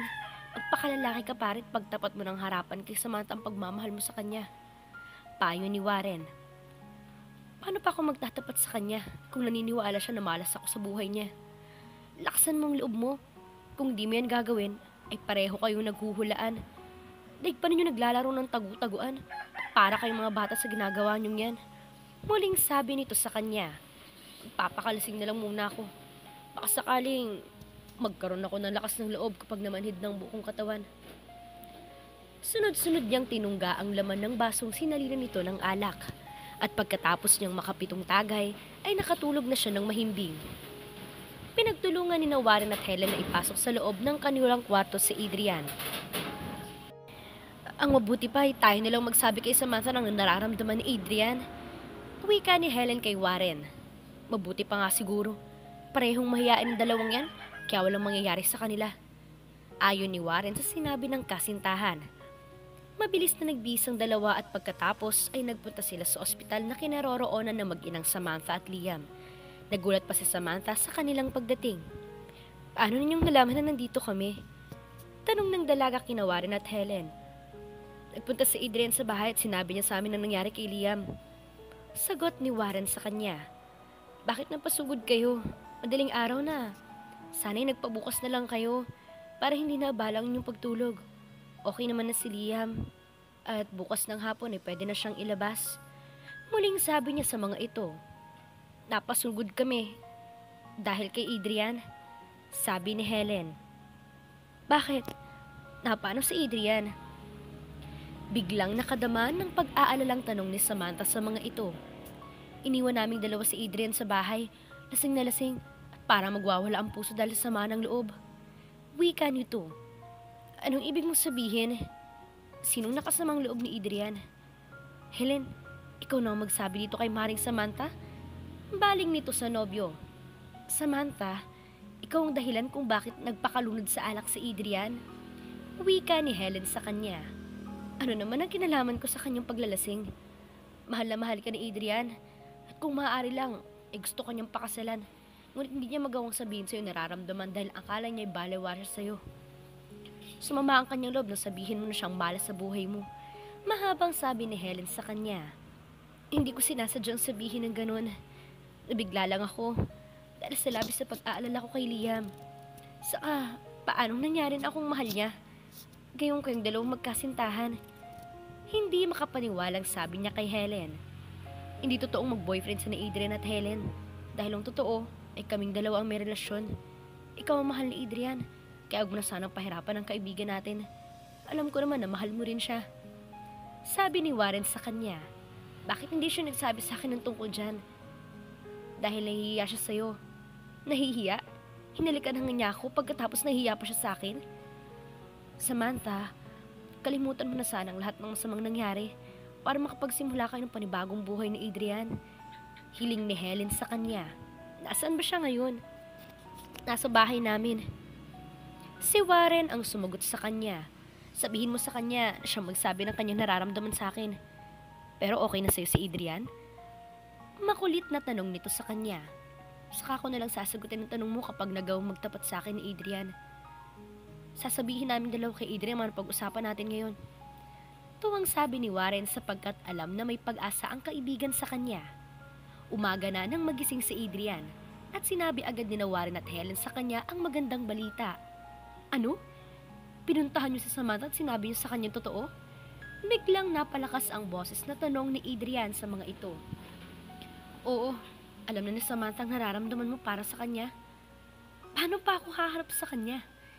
Problemadong tanong niya sa magkasintahan. Malaking pag-asa mo, ang sabi ni Samantha ay gusto niya ikaw magsabi sa kanya ng iyong damdamin. Wika naman ni Helen. Tatakot yata akong humarap sa kanya. Adrian, huwag mo nang palampasin magandang pagkakataon. Magtapat ka na sa kanya para matapos ng paghihirap mo. Giit nito. Paano kung nagkakamali kayo ng akala? Paano kung hindi niya ako mahal? Mahal ka ni Samantha. Basang-basa namin dalawang mga kilos niya. Giit diin ni Helen sa kanya. Puntahan mo na siya. Pambubuyo naman ito. Wala yata akong lakas ng loob. Gusto mo bang samahan ka pa naming dalawa ni Helen? Pwede ba? Napatapik sa noo si Warren. Pero ang kahulihan ay napilitan din ng dalawa na samahan siya sa kinaroroonan ng mag-inang Samantha at Liam.